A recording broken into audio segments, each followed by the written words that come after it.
نن د پنجشنبې ورځ د غویي یاسو میاشتې 19مه نیټه ده چې د مې له 9 سره سمون خوري. دا د ځینې کوم اسلاف د پښتو خپرونې له همکارانو سره غواړم ستاسو پاملرنه د نن ورځې د خبرو تعلیمي پروګرام ته راوګرځوم. نړۍ دا وخت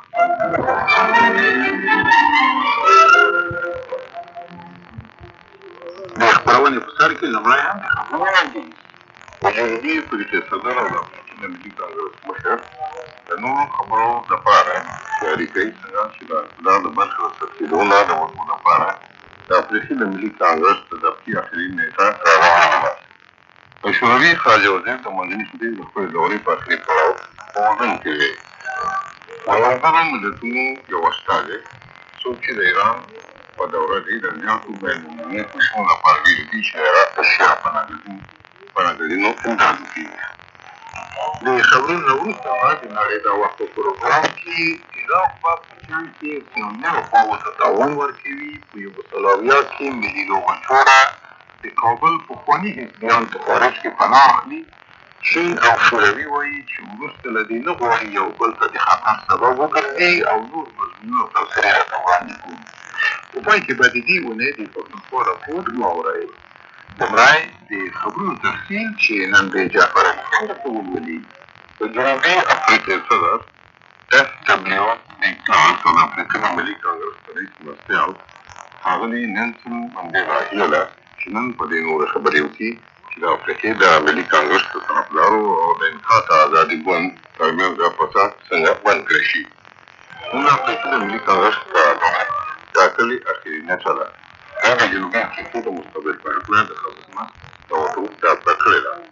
که حکومت د فساد بندولو اقدام ونه کړ. پرون دوی د خبر نه وروستو سراج ډي کلارک د پرمختګ د پروګرام د ښاغلي منډېلا دا پلې وویل شو چې د افریقې د ملي کانګرس څه غوښتنې پوره شوې دي.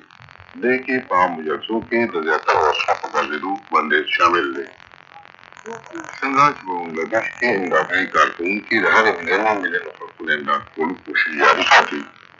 په دې کې طوفان ځپلي وو. د بنګلادیش په برخو کې نور طوفانونه راغلي دي.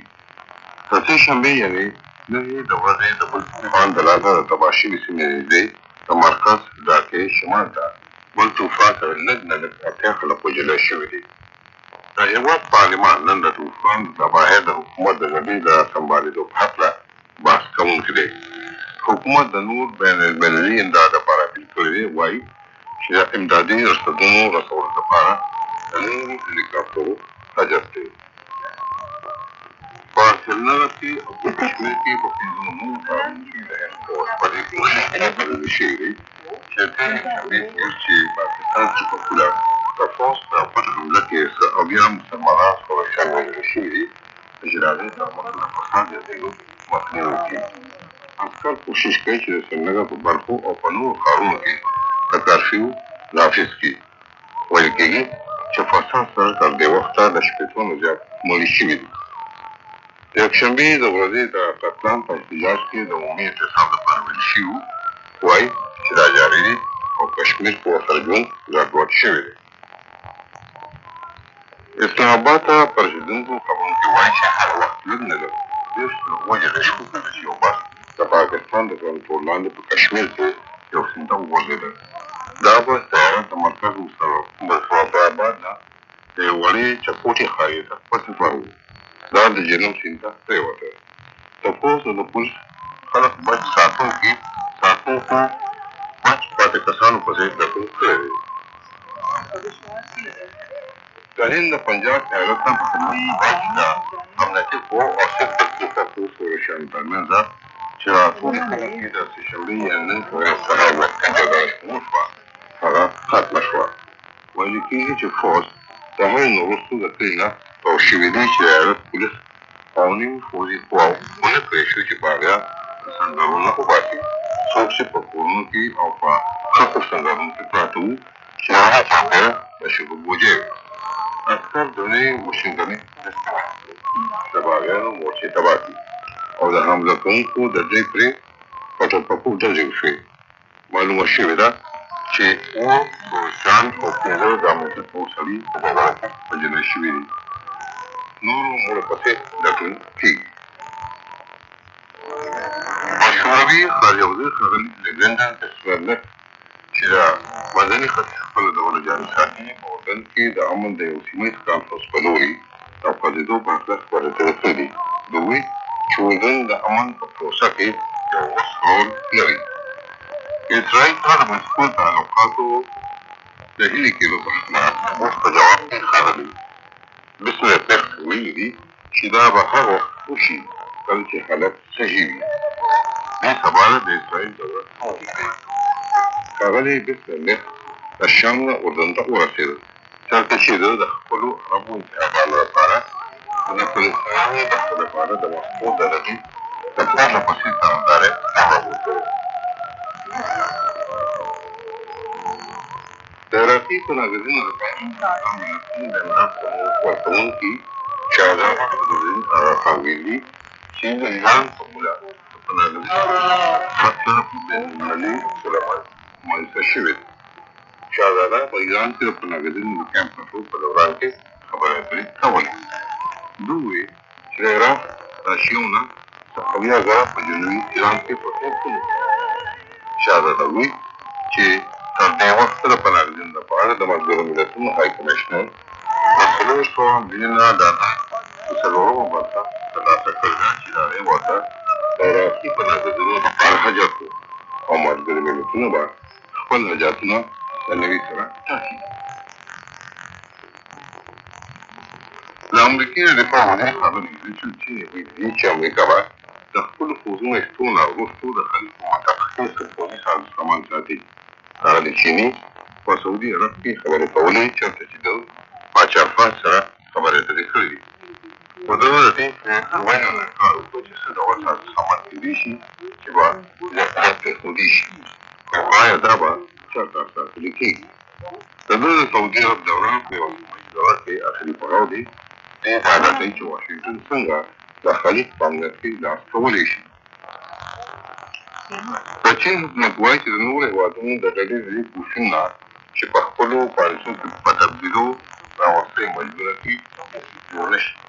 دا ویل په امریکا کې د دې حکومتونه اخیستل کېږي چې چین دې د بشري حقوقو باندې کار سم کړي. دا امریکې سره د دې د غوره تجارتي انډیوال د حیث لاسته کولو د نیې سره لومړی شرط دی.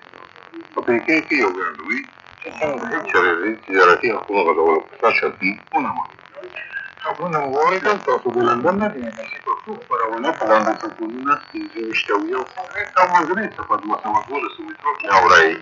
اوس هم د خبرونو د تعلیمي پروګرام نړۍ د وخت لومړی موضوع.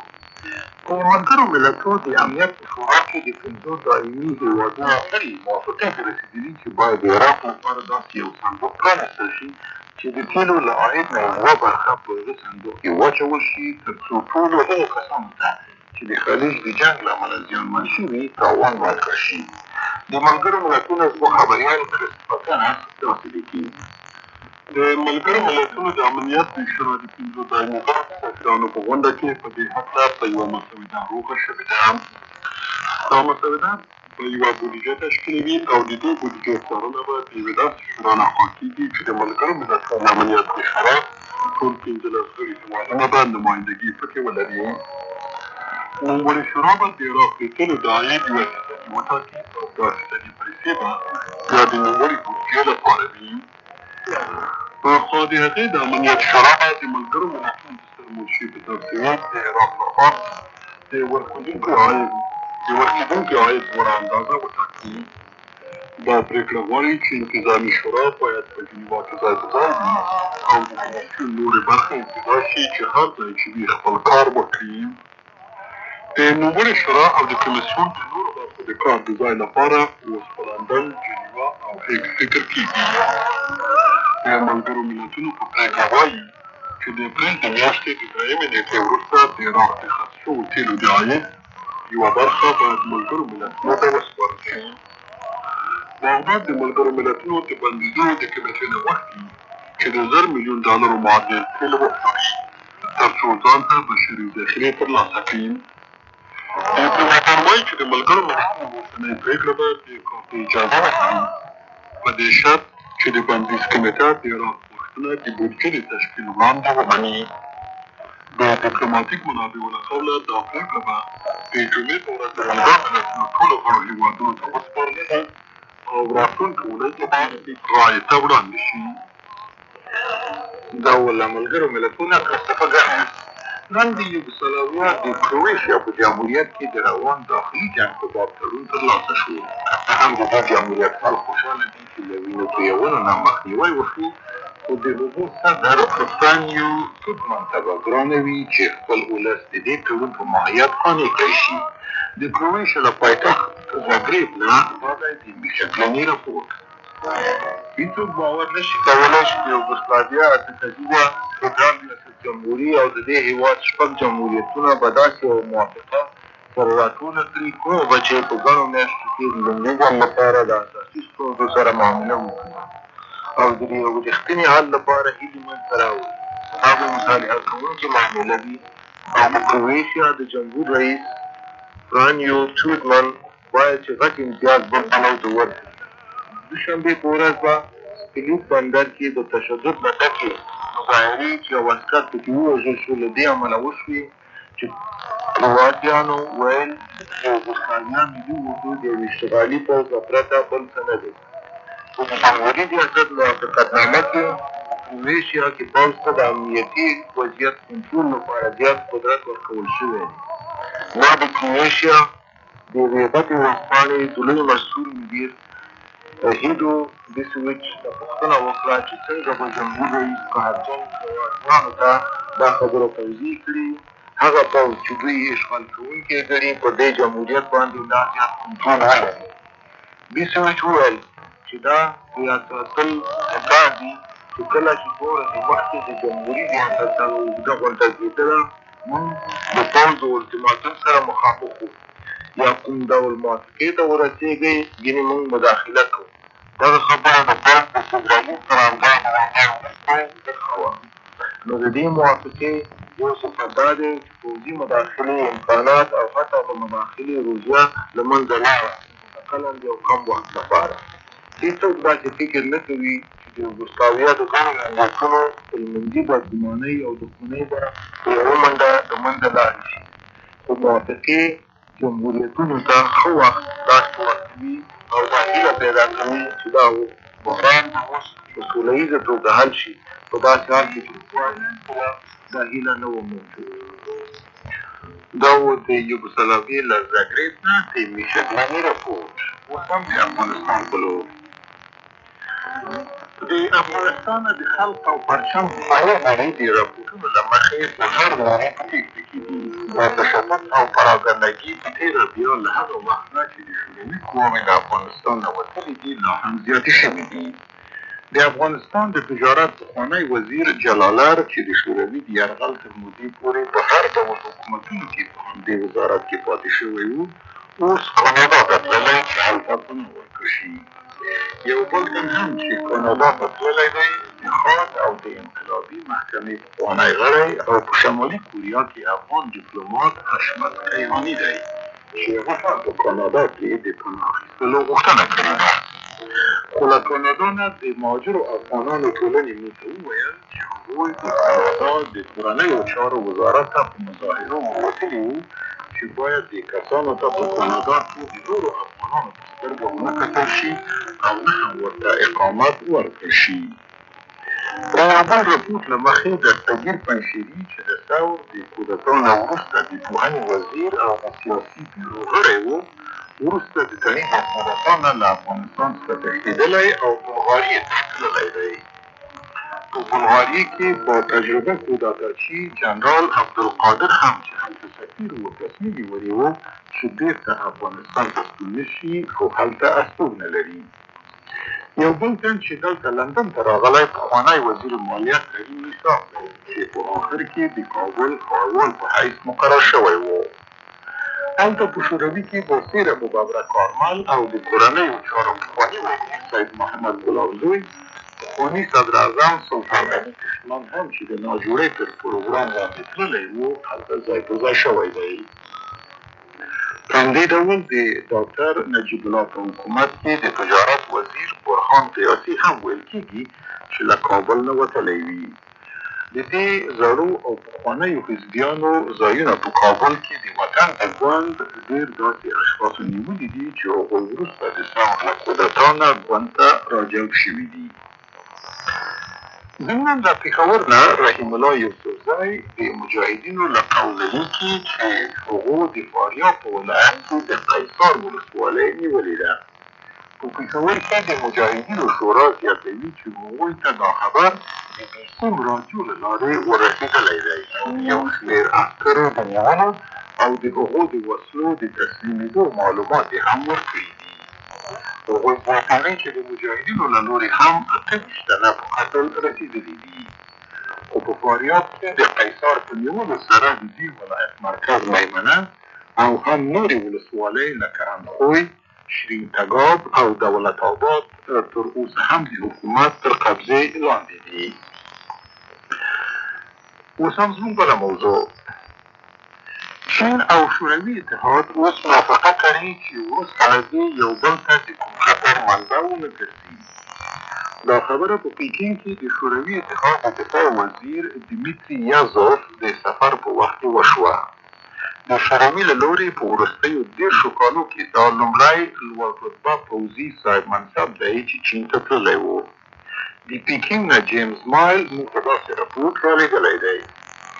سره د دې چې د خپلې خاورې په خلاف د روسیې د هیلو له پلوه د چین نګراني په پام وړ توګه خصوصا 1989 کال کې پیکین ته د ګورباچوف د تاریخي سفر نه را په دې خوا لږه شوې ده، خو دا په غیر عادي ډول څرګنده اباحیه ده، ځکه یو زیاتي پوځي چلنج نه دی. په پیکین کې د شوروي اتحاد د سفارت ویندوی وویل چې د هغه هېواد د دفاع وزیر د 5 ورځني سفر په پای کې چې د سې شنبې په ورځ پای ته ورسېد، دواړو خواوو څرګنده کړه چې چین شوروي ته ګواښ نه دی او نه شوروي چین ته. ویندوی یوري لیسینکو دغه ابلاغیه نسبتا مهمه وګڼله. هغه وویل دواړو خواوو موافقه کړې ده چې د دوی 4300 میله سرحد به د همکارۍ او ملګرتوب سرحد وي او موافقه یې سره وکړه چې هغه څه چې ده ورته د یو بل په هېوادونو کې پوځي ودانۍ وویل معلومات تبادله کړي. ویندوی وویل چې دواړو تېر کال کې شوې د خبرو تېرې غونډې د سرحدونو په اوږدو کې د پوځونو د کمولو او د اعتماد د زیاتولو لپاره مثبتې وګڼلې. هغه وویل چې دوی موافقه کړې چې دغه خبرې اترې چټکې کړي. په پیکین کې یو لویدیځ ډیپلومات وویل چې دا کار د دې واقعیت منعکس کوونکی دی چې دواړه خواوې نور نو یو بل ګواښ نه بولي. اصلیه پر دې ده چې د چین تشویش دا دی چې شوروي به خپله دننه ګډوډ شي او دا به ورته بې ثباتي په هغه هېواد کې هم پیدا کړي. حتی د چین شوروي د سرنشریزې نه مخکې هم د چین په دغه ابلاغیو کې شوروي پوځي ګواښ ګڼل ودرول شوي وو. د 1960 کال لسیزې په پای کې د ایډیالوژیکې جګړې د زور په وخت کې د دواړو خواوو د سرحدونو په اوږدو کې د نښتو په بهیر کې په سلونو عسکر ووژل شو او نږدې وشو چې سره جګړې ته ور ودانګي. د شوروي د سفارت ویندوی وویل چې مارشال یوزوف چې ډېر لوړ رتبه شوروي افسر دی چې پیکین ته ځي په چین باندې د وسلو د خرڅولو په باب خبرې نه دي کړي. داسې حدس وهل کېده چې د ښاغلي یازوف د سفر په وخت کې شاید شوروي په چین باندې 120 الوتکې خرڅې کړي. لویدیځ ډیپلوماتان وایي سره د دې چې د دواړو هېوادونو ترمنځ اړیکې د وروستیو وختونو کې تودېږي، داسې نه ښکاري چې په راتلونکو اونیو کې مسکو ته د چین د کمونېست ګوند د مشر ژیانګ زمین د سفر په وخت کې به دوی د پوځونو په کمولو او یا کومه بله موضوع باندې موافقه لاسلیک کړي. دا و له پیکینګ نه د جیمز مایل رپوټ. اوس هم زموږ وروستی موضوع، مصر ویلي دي چې غواړي له خلیج نه خپل عسکر وباسي او په دې ډول د خلیج امنیت یو ځل بیا له کړاو سره مخامخ کړی دی. د بي بي سي د عربي څانګې مارټن بروټن داسې تبصره کوي چې د مارچ په میاشت کې د دمشق په اعلان کې د امنیت د تجویز شوې ادعونې ځینې لمن د ستونزو په حیث د مصر رول ښکاري چې اوس په شک کې وي. هغه لوزونه چې پکې مصر، شام او د خلیج د همکارۍ د شورا شپږ غړي وو، د مختلفو ګوندونو د شریکو حکومتونو او کمزورو یو ځای ته د راوستو یو خوشبینه کوښښ و. دا داسې ده چې مصر لکه چې هغې په جنګ کې کړی وو، دې شمېر کې عسکر ورکړي چې د خلیج د هېوادونو نسبتا لوړې قوې قوي کړي. په بدل کې مصر به د خلیج د همکارۍ د شورا د ډلې پټ مالي امدادونه ورته ورسي.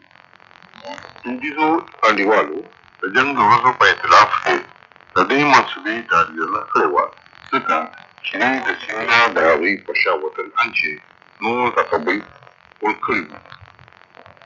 په اعلان کې د واک راکړې د تفصیلاتو په هکله خاص نه وو او دا ښکاري چې کابیسي غټې مسلې پټې کړې وي. مصر د لږ پرمختګ په سبب مایوسه شوی دی او سره له دې چې د عسکرو هېواد ته توپ په باره کې د صدر اعلان کې د اختلافاتو په هکله ونه ویلي شو، خو د هغې معنا همدغه اوسي. د خلیجو هېوادونو دا دلیل وړاندې کړی دی چې د اصل حفاظت بندوبست یوازې لویدیځې قواوې کولی شي. څه څرګند د سره په خپلو سیمو د زیاتو نجیبو قواو په موجودتیا فکرمند دي. مالي امداد څه ډول او تر څه ډول هم احساسي مسلې دي چې په هغې کې کیدای شي مصر امیدونه پوره شوي نه وي. په تېره هفته کې د خلیج د همکارۍ د شورا غونډې د دې ته د فیصلې چې ایران دې د امنیت په منصوبه کې زیات جوخت څرګند کړی شي په قاهره کې هرکلی نه وي شوی. دغه د مخکې حکومت ویلي دي چې دا د ټولو عربو یو بندوبست غواړي، خو په ځمکه د مصري قواو بغیر د خلیج څخه دفاعي لاره نوی ډول مسلې لري. په لویدیځ زیات فشار دی چې کمې دې پوره کړي. امریکایان او برطانوي خلک بیا لا وایي چې دوی به په ځمکه زیاتې قوې نه پرېږدي. دا د نن ورځې د نړۍ او وخت پروګرام اوس هم د دې اونۍ د پښتونخوا رپورټ.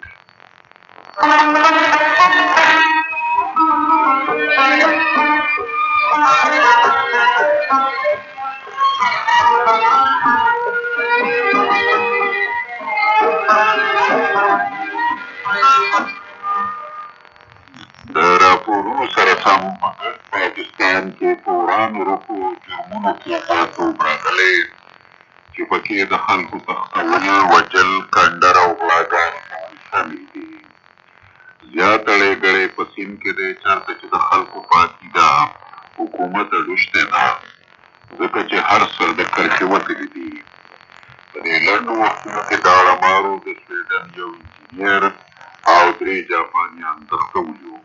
جاپانیان خو راخلاص شو، ولې سویډني انجینر پولیسو سره د داړمارو په ډزو کې ووژل شو. د سند سربیره په صوبای سرحد بلوچستان او سند کې هم ښه ډېره ګډوډي ده. موږ پېښور کې د نیوز ورځپاڼې بیورو د مشر رحیم الله یوسفزي نه پوښتنه وکړه چې د دې ګډوډي علت څه دی.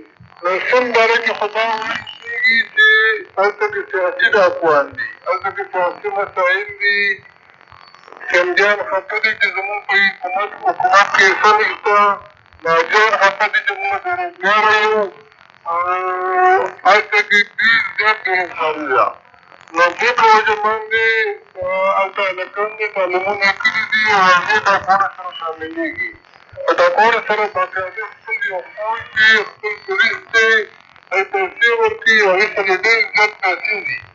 نو هغې خو ډېر غټې پیسې اخلي، خلک وتښتوي او بیا پیسې ترې واخلي او بیا پرېږدي.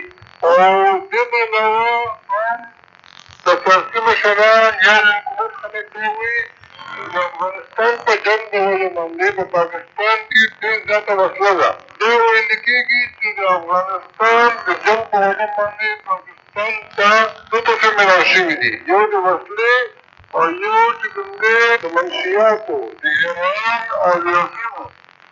نو زما په خیال باندې ډېره وسله او د قانون کمزوري، د حکومت کمزوري په وجه باندې دا جریان سوا شوي دي. په صوبه سرحد او بلوچستان کې څه داسې روانې روکې کېږي چې د هغې نه دا څرګنده شي چې دلته امن امان د کرښې وتلی دی. په بلوچستان کې خو د افغانستان سره چې کوم فرهنګ دی یا چې کوم د ایران سره دی نو هلته کې ډېر زیات ظلم کېږي، جرایم کېږي، کسبونه کېږي. او تاسو ته پته ده چې په هغې کې مخکې د منشیاتو سپغلرانو او د هغې سره خپل فوج دی، خپل ګاډي دي، نو هغه په مناظرې سره هغې جګړه کړې وه او په دا کسانو پکې وژلي. نو هلته کې خو یو قبایلي معاشره ده، د پولیس نفرت کمه ده، غنیمت کمه ده. نو هلته کې په ښارونو کې امن دی، په کلیو کې د ډاکوانو یا چې کوم خلک جرایم کوي دا یې خپله موضوع خپل اختیار کوي او خاص طور هلته کې سپین ډېر زیات دی. په صوبه سرحد کې چې کومې ضلعې د قبایلي سیمو سره نږدې دي نو هلته کې د اغوا ډېر زیات کیسونه کېږي، خاص طور په پېښور کې او په ژمو کې او په مردان کې. دلته کې خو ډېر کله کېږي چې نو خلک دلته کې جرمونه وکړي یا خلک وتښتي او د یوه خبره جوړ شوې ده ممنډو ته یا وزیرستان ته بوځي یا ملکن ته بوځي.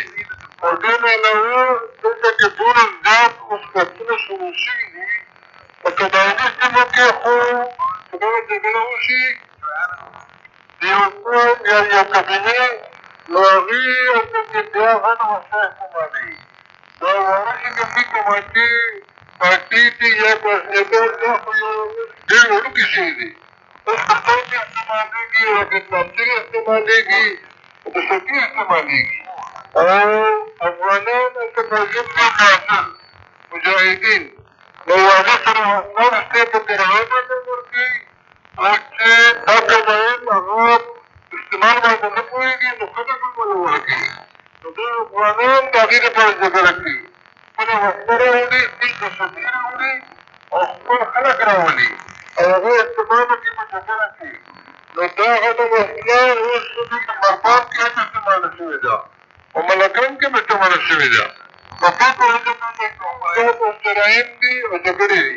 په دې نږدې ورځو کې د تېر ګورنر فضل حق خپلوان د کومې پېښې سره مخ شوي دي د هغې علت څه و؟ په کلونه کې چې میا عبدالرشید د هغه ښځه د هغه لور او د هغې نوکر د پېښور په یونیورسټي ټاون کې چې وژلې شوي دي یو هفته مخکې ډېر څه وجوهات دي. خو داسې معلومېږي چې دې لکه سیاسي وجه ځکه نشي کېدلی چې د TNFD والا شیعهګان چې کوم دی نو هغې چې وجو نه یو فوجي حق وجو فوجي حق ایستل ګران کار نه دي. زما په خیال باندې دا معصومان وژل ډېر زیاتې شوي دي خو دا سیاسي نه دی. دې نه علاوه یو بل دا خبره مو چې ورته نه بغلا کولې ده خبرې